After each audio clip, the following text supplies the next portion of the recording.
44 is also postponed now. Oh, okay, we've had two postponements. Which one was that? 41 and 44 have both postponed. So we only have number 40 left.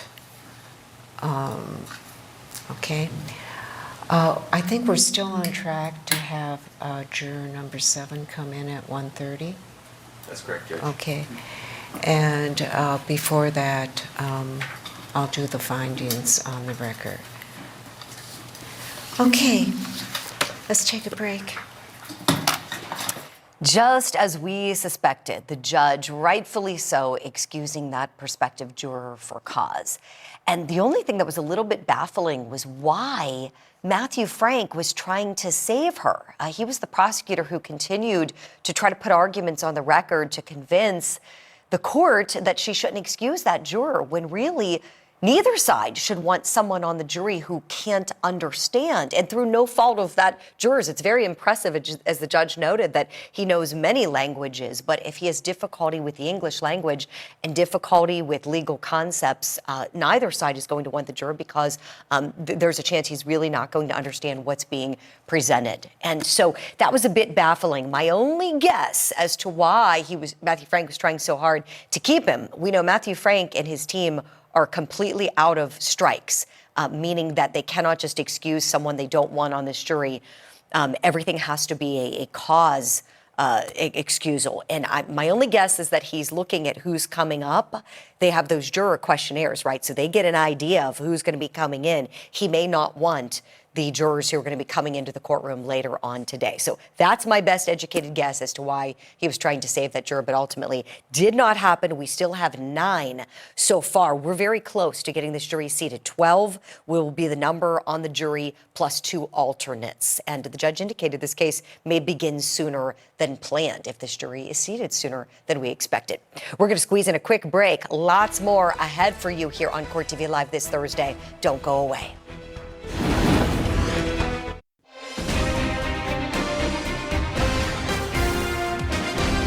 You are watching Court TV Live, your front row seat to justice. I'm Julie Grant. It's great to see you on this Thursday afternoon. Court is on a quick break in Minneapolis, Minnesota. It's their morning break, not their full lunch break. We'll take you back there as soon as court resumes. We've got 9 jurors seated so far on this panel. And during the voir dire process, that's the fancy name for the questioning, these jurors are being asked about their personal interactions, if they've had any, with members of law enforcement. And those personal experiences, of course, for everybody selected, could have a big impact on the case, how the evidence is viewed by them. We want to take a closer look together at some of these jury responses. Now, you stated that a friend or family friend was a victim of a fatal stabbing in Minneapolis, and it was a close friend. Were the police called in connection with that? Yes. Did the culprit who did this, was he or she ever found? Yes. And what happened to? He was found guilty. Did you think that justice was done in that case? Yes. You can be fair and impartial in this case, even though your friend was murdered, right? I believe so. You also suffered, you were a victim of a crime. A car was broken into. Is it your car? Yes, yes. Okay, and you were somewhat satisfied with the police? Did they solve the crime? Yes. Okay. They found the person? Yes. Were you pleased or at least satisfied with how that case was resolved? Please. Was that person charged, if you remember? I believe so. Police in my community make me feel safe. And you said you strongly agree with that. Why did you choose strongly agree? Because that's the way I feel. I feel like they're there and they provide a purpose and they provide safety. You stated that your friend's shop was broken into during one of the demonstrations, and he had inventory stolen. Can you decide this case based upon the evidence and not have any sympathy or whatever concern for your friend without regard to that? If I'm being 100% honest, I don't think it's my relationship with my friend and what happened to him that would decide my viewpoint on the case. So I assume over your career, you have worked fairly closely with Minneapolis police officers. In some situations, we always waited until they cleared the scene before we would go on the scene and stuff like that. Over the course of a career, you've had a lot of good experiences with Minneapolis police officers. Yep, yep, everybody kind of does their own job. You stated that you or your family have been victims of crimes. What was the reaction that they had to how the police handled the situation? Satisfied, not satisfied? There's certain situations that they were satisfied, others that they weren't. Things that, like, you know, it's out of the officer's hands sometimes. It's just the law and what they can do, what they can enforce. Have any of those interactions with police in those circumstances make you biased against police officers in general? No. Like I said, I know that certain officers can be like that and others aren't. Okay. Have you personally had any negative interactions with police? No. You were a victim of a crime when your apartment was broken into, Yep. correct? Yes. Did you report it to the police? Yes, I did. Okay, and were you satisfied, dissatisfied, or neutral on how they responded? I would say neutral. Yeah. I mean, they responded. They were respectful. Nothing really came of it, I guess. But Okay. yeah. Anything about that makes you think you would be biased against police officers? No. Okay. You stated that your cousin was tased during an arrest. Anything about that makes you think you shouldn't be a juror in this case? No. Okay. Someone in your family were charged or accused or convicted of crimes. My question is, did you think that justice was done in those cases? Yes. Okay. Did your family ever indicate any dissatisfaction with the way the police handled the situation? Not that I heard of, no. I think I was raised to trust police officers, but... You still trust police officers? I don't know. I try to, but I think just given...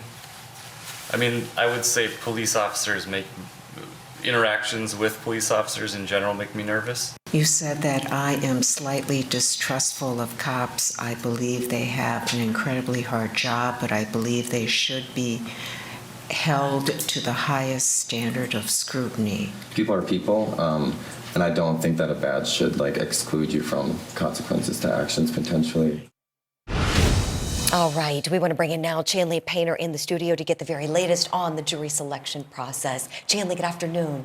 Well, we are moving along, but it slowed down this morning with none of the prospective jurors being seated. So we still have 9 of the 14 needed. That includes 2 alternates to sit and hear this case. Let's take a look at the last couple of days of jury selection. On day 1, here are the seated jurors to hear the trial against Kim Potter. Juror number 2, a white man in his 50s. He's a medical editor. Juror number 6, a white woman in her 60s, a retired special ed teacher. And juror number 7, a white man in his 20s, a department store manager and a musician.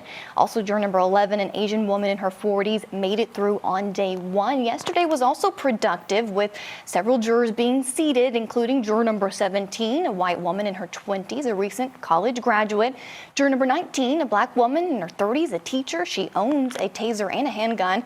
Also, juror number 21, a white man in his 40s, and juror number 22, a white man in his 60s, a private nurse. Juror number 26 rounded out the day yesterday, an Asian woman in her 20s. So we are still on the hunt inside that courtroom for more jurors and those 2 alternates. And remember, the prosecutors ran out of their peremptory strike, so now they would be fighting to dismiss those they may not want on this panel for cause. Julie. Exactly. Chanley, thanks so much. We want to bring in our guest analyst now, still with us, attorney and former radio host in Minneapolis, Minnesota, Roshini Rajkumar, and criminal defense attorney Jeffrey Wolf, who is joining us from Colorado. Thank you both for being on the program today. Let's talk a little bit about what the judge said is going to happen this afternoon at 1:30 p.m. Juror number 7, who's already been selected, is being brought back in. This is a white man in his 20s. He had indicated on the record during the voir dire process that he is a member of a band. He plays bass guitar, and the name of the band was broadcast. That was something that the attorneys should have kept confidential, because that would be a way to identify him. And now, apparently, our field team there is telling us that he has expressed concerns that he is going to be identified throughout this case, because people could look up the band and then potentially find out who he is. I want to ask you both if you think that the judge ought to excuse him for that reason. Rashini, I'll start with you, if I may, please. Well, I don't know if for that reason the judge should excuse. However, I can really see the concerns for safety. So whatever the other layers of questioning or hearing from him directly about his specific feelings, I think both sides here and the judge really need to be open to that. Now more than ever, we need to really be concerned about juror safety. We saw some different things that went on and down with the Chauvin jurors, especially after names were released. So I'm concerned that this detail is already out there about juror number 7. Rashini, thank you. Jeffrey, I want to ask you the same question and also add another little piece of information. Apparently, he was also asked where he works. He told everyone in the courtroom that he works at Target. And so that was another piece of information brought out about him. Your thoughts? Should he be excused because of these fears of identification? Well, there's two factors to this. Number one, the court has an order in place to protect the identity of the jurors. That has obviously been run afoul of. And so the court may just say, look, I'm protecting the identity of the jurors in this case. This person's identity has been exposed. I'm going to excuse him. The other thing, the challenge for cause that could come out of this, is what this fear will do to him during the trial. Is he less likely to return a verdict one way or another based on which side of the verdict he would fear running afoul of as well? And so I think balancing those two things are basically the issues that the court is going to have to decide here. And I think that probably excusing him is the right thing, unless he says, you know what, I'm not really concerned about this. I appreciate your order, but I'm going to do my job. Unless he says that, I don't think they can leave him on this jury. And it doesn't sound like that's what he's about to say. Right, Jeff. Yeah, we will see. Before we head to break, Rashini, want to tap into some of your knowledge of the players involved in this case, because you have lived and worked in the Minneapolis area for some time, been a beloved radio host there, and throughout the course of the journalism work you've done, you've got to talk to many different people. And I understand Earl Gray, defense counsel, lead counsel on this case, is somebody that you know well. What can you tell us about him that we might not otherwise glean from just watching his advocacy throughout the case? Well, I will say, Julie, he's not a personal friend, so I don't know him on that level. But as someone who has interviewed him both on my radio show over the years, as well as spoken with him off the record about the Chauvin trial, that he was not representing Chauvin, but as you know, another defendant, and getting some background information, he's a straight shooter. I think what we see in court is what you get. Judges know that. I have intel from various judges about Earl Gray appearing before them. He really doesn't hold back, and I think we're seeing that. I'm very interested in what his opening statements are going to be next week, scheduled for the 8th, of course. And I don't think there's really any mystery when it comes to him. He's a very, very respected criminal defense attorney. And in fact, I've said in the past when I've introduced him on my show, if I were ever accused of a crime, he's in my top 3 of who would represent me. Oh, there you go. Boy, that is awesome. And that's really saying a lot. You speak very, very highly of him. And it's my understanding, Rashini, that he is very well known in Minneapolis, right? Is he somebody who's kind of a household name there where you are? Yeah, absolutely. There are a couple that are those household names that all the media types have on. He's willing to talk to the media when he can. He's also good about educating the media about different points of the law. And, one real quick point, too, on this that I've learned on the ground here, Julie, is that Officer Potter, and again, I'm in the middle on this. I want to see what this jury decides. I think the second-degree charge was the right charge, but many people in the county attorney's office respected this officer. That is what I've heard from various voices. So I am very curious to see how she appears when she takes the stand in her own defense, because she does have a lot of allies in the kind of the bar here in Minnesota. Mm-hmm. Well, you know, and that's interesting to know too, and certainly going to be important for her. Jeffrey, we learned yesterday, we got affirmation from the court when there was a bit of questioning done of former Officer Potter that she is going to testify, take the stand, tell her story. What do you think about that decision? Well, the decision whether to testify or not is one thing, right? That's a strategic decision made by the defendant with the counsel of their attorney, but it is 100% their choice. The thing that completely baffled my mind was that basically being revealed before the trial even starts. One of the very, very few things that the defense has going as far as preparation and resources is that they are the only ones with access to the defendant and the only one with access to whether that person is going to testify or not. And that decision isn't required until halftime when the prosecution is rested. So I don't know why they gave so much advance notice to the prosecution to start getting ready for that, and to know that if at least the defendant is testifying, they're going to get a rebuttal case if they want to hold something back. I can't understand that decision. I'm sure there's a strategic reason for it. Maybe there was a slip up in talking to that one juror and saying she's going to testify, and then they were kind of locked into it at that point. Hard to know, but certainly that is not a decision that anybody in the courtroom but me and my client know prior to that actually happening. I love the point you just made, Jeffrey. Yes, yes, yes. And that's a really good educated guess, too, that maybe because it came out during voir dire, which was weird when that came out in the questioning, like you said, maybe it was just a little bit of a slip of the tongue, and then suddenly the floodgates are open. But we'll see what happens when the time comes. A great discussion from you both. Rashini and Jeffrey, thank you both so much. We got to squeeze in a break right now. When we come back from the break, we're going to turn our attention to a case happening in New York City, the federal criminal trial of Jeffrey Epstein's accused madam, Ghislaine Maxwell. The first of 4 accusers was cross-examined on the case. We'll talk about how the defense team tried to cast some doubt on her memory. We're going back to a time when she was just 14. Yes, you heard me correctly, 14 years old.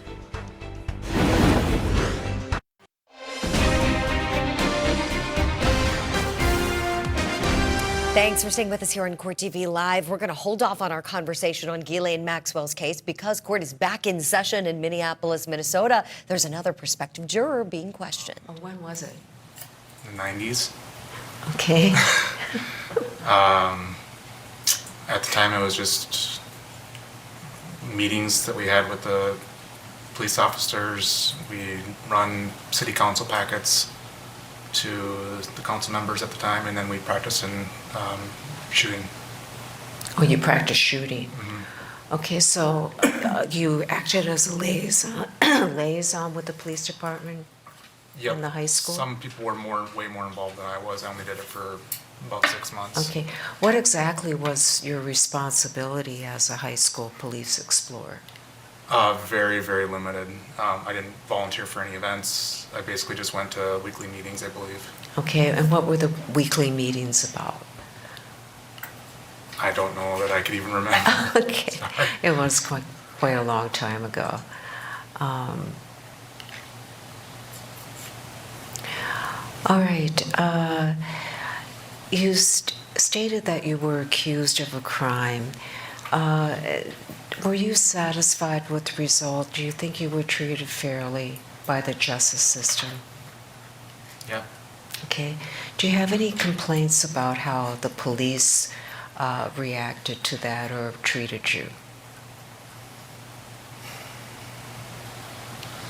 No, I got what I deserved. Okay.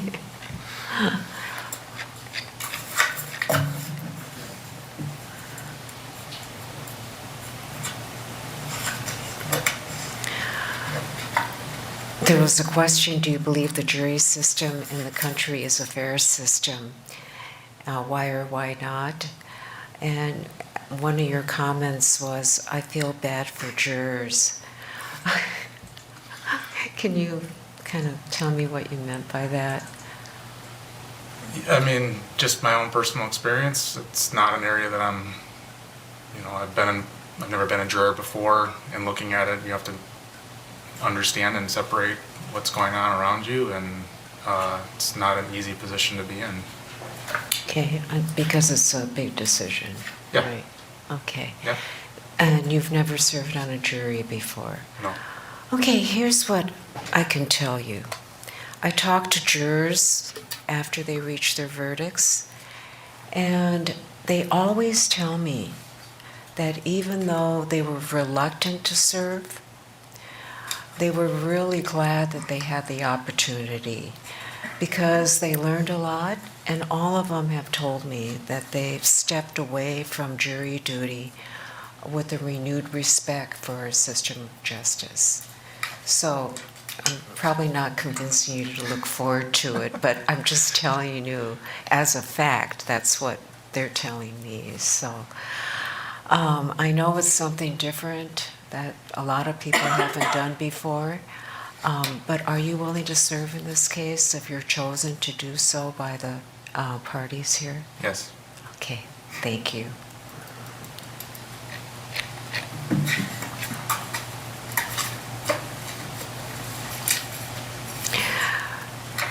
There's a question here. The jury must decide the case solely on the evidence produced in court and the law that the judge instructs, and not because of bias, passion, prejudice, or sympathy. Would you be able to follow this principle of law? And you said, yes, I would try. Can you give me a more definitive answer than that? You know, I think when I was filling out the questionnaire, I was probably just going through it. It's a lot of information all at once, and so my answer would be yes, I would do what I'm instructed to do. Okay, thank you.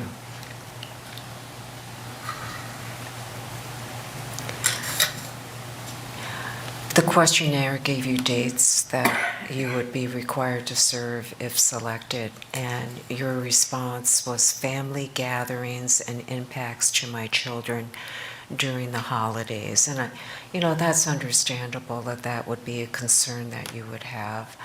But would that concern be so overwhelming for you that you wouldn't be able to listen to what was going on in court here? No, just an inconvenience more than anything. Yeah, okay.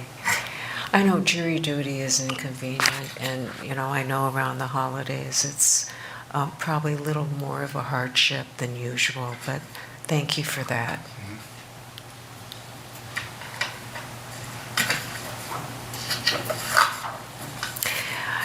And you also recognize that being sequestered, if you were chosen as a juror, would put extra pressure on your wife and her job expectations to take care of the kids. It'll be harder for her. Yep. I bet she can handle it though, right? She can.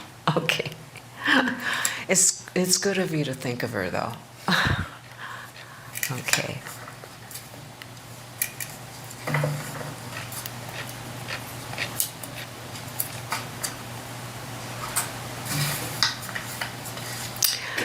In response to the question, do you want to serve as a juror in this case, you marked no, not sure. Do you still feel that way? I'm happy to serve on the juror. I'm probably more concerned about post-decision and what information about my person will be revealed, and any impacts that may have. But that's probably my only hesitation. Okay.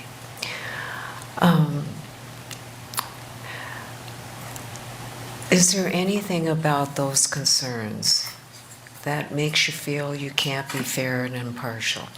No. Okay. So you can base your decision on the evidence and not because of any concerns about your personal safety or the aftermath of any decision? Yes. Thank you. Counsel?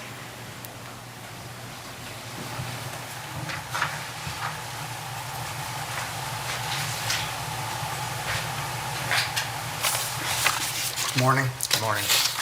My name is Paul Lang. I'm with Earl Gray, Amanda Montgomery. We represent Officer Potter. I have some questions for you, too. Touching on that last question that Judge Chu gave you, I mean, is it your concern that if you find that the evidence is not proven and you acquit Officer Potter, are you concerned about your safety? Or having people who disagree with the verdict harm you? Are you concerned about that?